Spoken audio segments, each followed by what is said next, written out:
فقہی اعتبار سے کچھ باتیں کرنا چاہتا ہوں ارشاد۔ کہ فقہی اعتبار سے یتیم کا اطلاق اس فرد پہ ہوگا جس کے والد کا انتقال ہو جائے اس کی اوائل عمری یا نو عمری میں، اسے ہم فقہی اعتبار سے یتیم کہتے ہیں۔ اب اصل مسئلہ جو ہے وہ یتیم کی پرورش اور کفالت کا ہے، کیونکہ نبی مہربان صلی اللہ علیہ وسلم سے پہلے عرب معاشرے میں یتیموں کا کوئی پرسان حال نہیں تھا، اور اس کے حوالے سے آپ سے پہلے جناب موسیٰ علیہ السلام کی تعلیمات میں بھی تذکرہ ملتا ہے۔ بنی اسرائیل سے جو 8 وعدے لیے گئے، ان 8 وعدوں میں سے ایک وعدہ یتیم کے ساتھ حسن سلوک کا تھا۔ اگر فرض کریں کوئی بچہ یا بچی یتیم ہے، اس کی پرورش کون کرے گا؟ یہ ہے وہ اصل فقہی مسئلہ جس کی طرف میں آپ کی یا سامعین کے سامنے کچھ توجہ دلانا چاہتا ہوں۔ دیکھیں، جو یتیم ہے وہ اس کی 2 حیثیتیں ہوں گی، یا وہ صاحب مال یتیم ہوگا یا وہ مال کے بغیر یتیم ہوگا۔ اب ان دونوں صورتوں میں پرورش کا جو حق ہے وہ سب سے پہلے یتیم کی پرورش کا حق اسبات کا ہے، یعنی وہ لوگ جن سے ان کا خونی رشتہ ہے باپ کی طرف سے، اسے ہم اسبات کہتے ہیں۔ اگر وہ موجود ہیں تو سب سے پہلے پرورش کا حق اسبات کا ہے۔ اگر ان میں سے کوئی نہیں ہے تو پھر ذوی الارحام، یعنی جو ماں کی طرف سے رشتہ دار ہوں گے ان کا حق ہوگا۔ اگر ان میں سے بھی کوئی نہیں ہے تو پھر یہ ریاست کی ذمہ داری ہے کہ اس یتیم کی پرورش کرے۔ اگر ریاست کوتاہی برتتی ہے، کیونکہ ہمارے ہاں اسلامی ریاستیں بالعموم قائم نہیں ہیں، تو پھر جو آپ کی جو فلاحی تنظیمیں ہیں ان کی یہ ذمہ داری، ہمارے یہاں تو بیت المال اس کو مقرر کرتے ہیں جو سارا مال اڑا دے۔ ہاں جی، تو اس کی یہ ذمہ داری ہے۔ اب اس میں ایک معاملہ یہ ہے کہ اگر اس کا مال موجود ہے تو پھر اس کے مال میں سے پرورش کی جائے گی۔ اگر اس کا مال موجود نہیں ہے تو پھر جو فرد ہے اس کی یہ ذمہ داری ہے کہ اس کی پرورش کرے۔ اس ترتیب سے اس یتیم کی پرورش ہوگی۔ پھر یتیم یا لڑکی ہے یا لڑکا ہے، ان دونوں صورتوں میں بھی بڑی کیا کہتے ہیں کہ بڑی ایک توجہ کی ضرورت ہوتی ہے اس حوالے سے کہ اگر یتیم لڑکا ہے تو اس کے مسائل اور ہیں، اگر یتیم بیٹی ہے اس کے مسائل اور ہیں۔ تو ان دونوں حوالے سے بھی شریعت نے خاصی رہنمائی کی ہے کہ کس انداز سے یتیم کی پرورش کی جائے گی۔ دیکھیں، عربوں کے ہاں یہ تصور تھا کہ وہ خاص طور پہ جب کسی یتیم لڑکی کو پالتے تھے تو اس کا مال ہڑپ کرنے کے لیے اس سے نکاح کر لیتے تھے۔ اب بھی یہی ہوتا ہے جی، تو اب بھی اظہار ہے، معاشرہ تو ویسے ہی رہتا ہے۔ تو اس حوالے سے شریعت نے بڑی سختی کی۔ دیکھیں، قرآن حکیم میں ٹوٹل سورۃ النساء سمیت 23 مقامات پر یتیموں کا تذکرہ ہے، اور کہا گیا کہ یتیم کو جھڑکو بھی نہ، فَأَمَّا الْيَتِيمَ فَلَا تَقْهَرْ۔ اور اس حوالے سے پھر کہا گیا کہ اگر ایسا اندیشہ ہو کہ اگر آپ کوئی اندیشہ ہو کہ آپ یتیم خاتون کا، بیٹی کا مال کھا لیں تو بہتر ہے کہ آپ اس سے نکاح ہی نہ کریں، کسی اور سے نکاح کریں، تاکہ یہ جو اندیشہ ہے یہ حقیقت نہ بدل جائے، کیونکہ یتیم ایک ایسا عنصر ہے جس کے حوالے سے بڑی حساسیت پائی جاتی ہے۔ جی جناب، بسم اللہ الرحمن الرحیم، اللہم صلی علی سیدنا و مولانا محمد وعلی آلہ وصحبہ بارک وسلم۔ بھائی صاحب قبلہ، یتیم کے حوالے سے ہم دیکھتے ہیں کہ قرآن مجید میں جا بجا جہاں پر بھی حقوق کا بیان ہوا ہے اور اللہ رب العزت نے اپنی عبادت کے معن بعد حقوق کی ادائیگی کی بات کی، جیسے والدین کے ساتھ اس نے سلوک کی بات ہوئی، ذوی القربا کی بات ہوئی، تو یتیم کو وہیں پر کیٹیگوریکلی قرآن مجید اس کو گنتا ہے۔ جیسے ابتداءً سورہ بقرہ کے اندر بنی اسرائیل کا تذکرہ چلتا ہے، تو وہاں پر جہاں اللہ رب العزت نے فرمایا وَإِذْ أَخَذْنَا مِيثَاقَ بَنِي إِسْرَائِيلَ، کہ ہم نے بنی اسرائیل سے وعدہ لیا کہ لا تعبدون الا اللہ، تم اللہ کے سوا کسی کی عبادت نہیں کرو گے، وبالوالدین احسانا، اور تم والدین کے ساتھ حسن سلوک کرو گے، وذی القربى والیتامى والمساکین، تو تم اپنے اہل و عیال رشتہ داروں کے ساتھ بھی حسن سلوک کرو گے اور یتیموں کے ساتھ بھی حسن سلوک کرو گے۔ تو گویا اس تصور کو قرآن مجید راسخ کر رہا ہے کہ یتیم ایک ایسی شخصیت اور ایک ایسی ہستی اور ایک ایسا بچہ کہ جس کے سر سے اس کی کفالت کرنے والا موجود نہیں ہے، اس کی حفاظت کرنے والا موجود نہیں ہے۔ تو یہ یقینی طور پر اندیشہ موجود ہے کہ کوئی شخص بھی اس کو جیسے جنگل کے اندر کوئی بھیڑیا کسی بھیڑ کے بچے کو علیحدہ پا لے تو وہ اس کو اپنا مال سمجھ کے کھا لیتا ہے، تو یتیم کے حوالے سے بھی یہی اندیشہ ہے کہ معاشرہ جب دیکھے کہ اس کے سر کے اوپر تو کوئی اس کی کفالت کرنے والا نہیں ہے، تو قبضہ مافیا ایسا نہ ہو کہ اس کی زمینوں پر قبضہ کرنا شروع کر دے، ایسا نہ ہو کہ اس کا مال ہڑپنا شروع کر دے، بلکہ فرمایا کہ اس کے ساتھ سب سے بہتر سلوک کرو۔ تو قرآن گویا ایک گائیڈ لائن دے رہا ہے معاشرتی اعتبار سے کہ معاشرے کو کس انداز کے اندر خوبصورت بنانا ہے۔ اور ایک بڑی خوبصورت حدیث مبارکہ مجھے یہاں یاد آ رہی ہے، حدیثیں ساری خوبصورت جی اس موضوع کے اعتبار سے اس موضوع کے اعتبار سے، اس موضوع کے اعتبار سے بہت ہی خوبصورت بات۔ اللہ رب العزت آپ کو سلامت رکھے، یہی آپ کا خوبصورت کردار ہے کہ یہاں پر آ کر یہ لرننگ اور تربیت جو آپ فرماتے ہیں۔ تو ساری احادیث آقا صلی اللہ علیہ وسلم کی جو خوبصورت ہیں ان میں سے اس موضوع کے اعتبار سے کہ ایک موسٹ ریلیونٹ جو حضرت سیدنا عبداللہ بن عمر رضی اللہ تعالیٰ عنہ، حضرت عبداللہ بن مبارک جو وہ روایت کرتے ہیں کہ میں ان کو دیکھا کرتا تھا کہ وہ اکثر حضرت ابو طالب کا جو شعر تھا جو آقا صلی اللہ علیہ وسلم کے بارے میں پڑھا کرتے تھے کہ وہ ابیض یستسقی الغمام بوجہہ، وہ گورے مکھڑے والی شخصیت کہ جن کو دیکھ کر ہم بارش مانگا کرتے ہیں اللہ رب العزت کی بارگاہ سے، ثمال الیتاما، وہ یتیموں کے والی ہیں، عصمت للارامل، اور بیوائیں جو ہیں ان کی کفالت کرنے والے ہیں آقا علیہ السلام۔ رسول اللہ کو یہ بڑی پسند تھی، جی یہ نعت بڑی پسند تھی آپ صلی اللہ علیہ وسلم۔ یہ اس کا بھی بڑا خوبصورت، وصال سے پہلے بھی یہ وصال سے پہلے بھی، خیبر کی فتح کے وقت بھی یہ سنی وہ بالکل وہ جب آقا السلام کی بارگاہ کے اندر وہ آئے صحابہ، انہوں نے عرض کیا کہ یا رسول اللہ بارش کے لیے دعا فرمائے، تو حضور نے اس وقت پوچھا کہ کون ہے جس کو وہ اشعار یاد ہوں، تو حضور مولا کائنات نے جب وہ اشعار پڑھے تو آقا السلام کی بارگاہ سے، آقا السلام کی چشمان میں مقدس سے آنسو روا ہو گئے۔ تو انہوں نے آقا السلام نے پوچھا کہ کیا آپ لوگوں کو معلوم ہے کہ یہ اشعار کس کے ہیں؟ تو حضور مولا کائنات نے ہی دوبارہ اپنا دست مبارک بلند کرتے ہوئے فرمایا کہ یا رسول اللہ یہ میرے والد گرامی حضرت ابو طالب نے آپ کی شان مبارکہ کے اندر ان اشعار کو پڑھا۔ یہی ان کے ایمان کی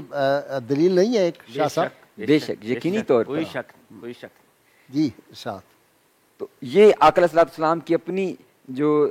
حضور کو فرماتے ہیں، حضور کو ہم عرض کرتے ہیں حضور کی بارگاہ کے اندر کہ آپ بھی در یتیم ہیں، تو گویا آپ ایک رول ماڈل کے طور پر سامنے آتے ہیں دنیا کے اندر۔ اور پھر ایک اور خوبصورت واقعہ کہ ایک صحابی حضور کی بارگاہ کے اندر حاضر ہوئے اور انہوں نے عرض کیا یا رسول اللہ میرا دل بڑا سخت ہے، اس کے اندر نرمی اور رفق موجود نہیں ہے۔ تو ان کو آقا علیہ السلام نے فرمایا کہ آپ یتیم کے سر پر ہاتھ پھیرا کریں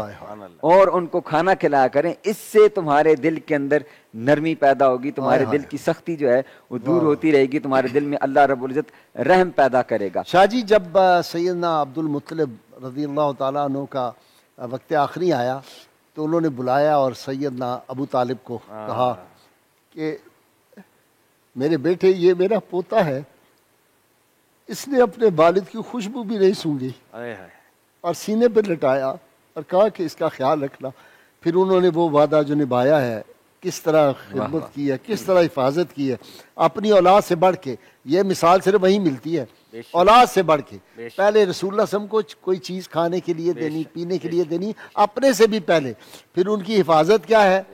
کہ خود اپنے بیٹے کو اس جگہ سلا دیا، اور بیٹے نے بھی کمال کیا ہے، جب یقین ہے کہ زندگی کو خطرہ ہے 100%، وہاں لیٹتا ہے بیٹا، نبھاتا ہے وہ۔ جی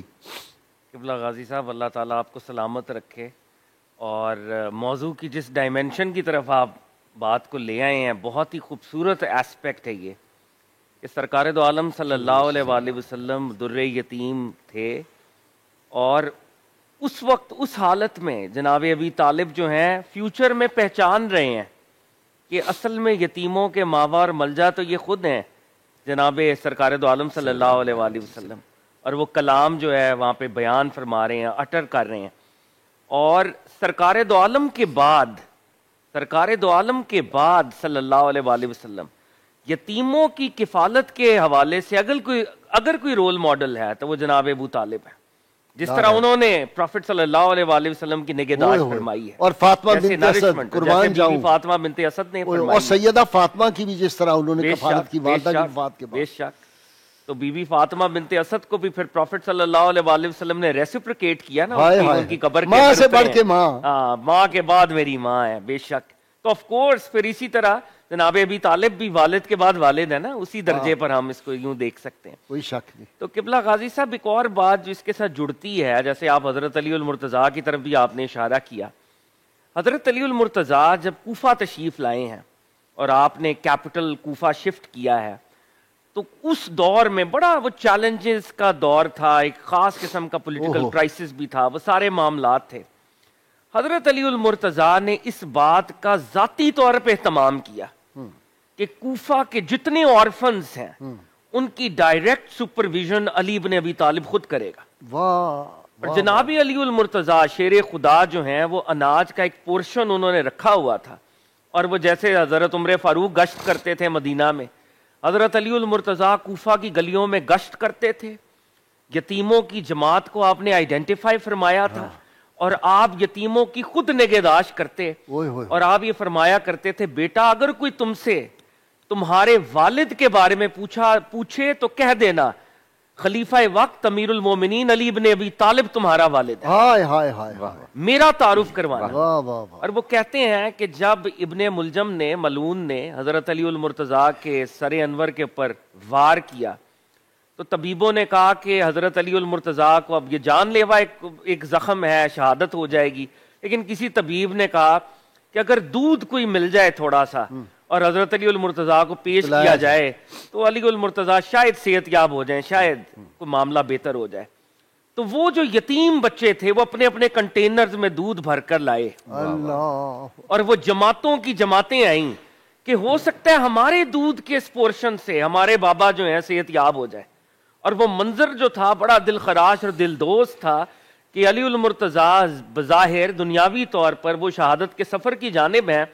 اور وہ بچے جو ہیں جو یتیم تھے جو علی المرتضیٰ کو اپنا والد کہتے تھے آج وہ پھر ایک اور دفعہ یتیم ہونے جا رہے تھے، اور وہ اپنی جو ہے وہ خدمت جو ہے وہ پیش کر رہے تھے. یہ دیکھا آپ نے ایک ہمارے ڈی آئی جی، ان کو پتا ہوگا چڑیا کوٹی صاحب کو نام میں بڑا ماشاءاللہ زبردست کام کر رہے ہیں، آپ نے پروگرام بھی کیا، مجھے ان کا نام محبوب للہ ان کی بیگم، husband and wife they doing brilliant work. کمال ہے جی، وہ چھوٹے چھوٹے بچوں کو، اور ہر بچے کو پوچھیں تمہارے باپ کا نام کیا ہوا تو محبوب. واہ واہ محبوب للہ. یہ حضرت علی المرتضیٰ کی یہ اس سنت پہ عمل، وہ یہ سٹل انداز میں. اچھا قبلہ غازی صاحب میں دو اشعار نا، اقبال کی ایک نظم ہے نالہ یتیم. اقبال کی یہ نظم ایک اپنے درجے پہ ماسٹر پیس ہے، مگر اقبال نے اس کو کلیات اقبال کے اندر شامل نہیں کیا تھا. یہ علامہ کے باقیات اقبال کے کلام کا پارٹ ہے. ٹھیک ہے. اس کے کچھ باندھ یہ انجمن حمایت اسلام کے اینول سیشن میں اقبال نے پڑھی بھی تھی جی، وہاں پڑھی تھی، اور کوہرام بچ گیا تھا. تو اس میں اقبال نے وہ نقشہ کھینچا ہے کہ جب کوئی شخص یتیم کے سر پر ہاتھ رکھتا ہے اور یتیم بچہ پھر دعا دیتا ہے تو وہ دعا کیسے عرش کو ہلا دیتی. تو علامہ صاحب نے سرکار دو عالم صلی اللہ علیہ وآلہ وسلم کی زبان سے یہ کہلوایا ہے کہ آقا فرما رہے ہیں صلی اللہ علیہ وآلہ وسلم کہ جو تمہیں یتیموں کی جو تم کفالت کرو گے جو تمہیں دعا ملے گی تو وہ دعا کتنی پریشس ہے. علامہ صاحب آقا کے تھرو فرما رہے ہیں یہ دعا میدان محشر میں بڑی کام آئے گی، شاید شان کریمی سے گلے ملوائے گی، آتش عشق الہی سے تمہیں گرمائے گی، جو نہ موسیٰ نے کبھی دیکھا تھا تمہیں دکھلائے گی. جس طرح مجھ کو شہید کربلا سے پیار ہے حق کو یتیموں کی دعا سے پیار ہے. اگر آپ یتیموں کی کفالت کریں، اور وہ جو یتیم کی ایک ہیلپ لیس کریچر ہے نا، ایک انوسنٹ معصوم، وہ جب آپ کی کفالت کے اس جذبے کو ریسپریکیٹ کرے گا دعا کے ذریعے، تو اقبال فرما رہے ہیں کہ موسیٰ علیہ السلام اللہ کو دیکھنا چاہتے تھے نا، ویسی جلوے تمہیں ملیں گے، اللہ تم سے اتنا راضی ہوگا. اور جیسے نبی علیہ السلام شہید کربلا سے نواسے رسول سے پیار کرتے ہیں، رب تعالیٰ یتیم کی دعا سے ایسے پیار کرتے ہیں، تمہیں وہ ڈسکلوجرز اور تجلیات ملیں گی. قبلہ غازی صاحب کرنے کا کام کیا ہے؟ ہماری محراب و منبر فقہ کی بحثیں تو کرتی ہے، مگر جو معاملات ہیں جن کے اوپر کمیونٹی نے کھڑے ہونا ہے، مناظرے کریں گے ایک دوسرے پر، کفر کے فتوے لگائیں گے، ایک دوسرے کو دین سے خارج کریں گے. جو کام کرنے کا ہے، جو طبقے کمزور ہیں جن کی حمایت میں دین کھڑا ہے. شاہ جی آپ کو یہ علم نہیں ہے، نہ ڈاکٹر صاحب کو اس کا علم ہے. سیان کو مال پانی جس پہ بنے، ہم نے وہ ٹاپک لینے ہیں کہ ہم یتیموں کا، لوگوں کو اخلاق سکھائیں، ہم ماں بہن کریں دوسرے کی، لوگ نعرے لگائیں، سادہ لوگ ہیں تو مال بھی تو کمانا ہے.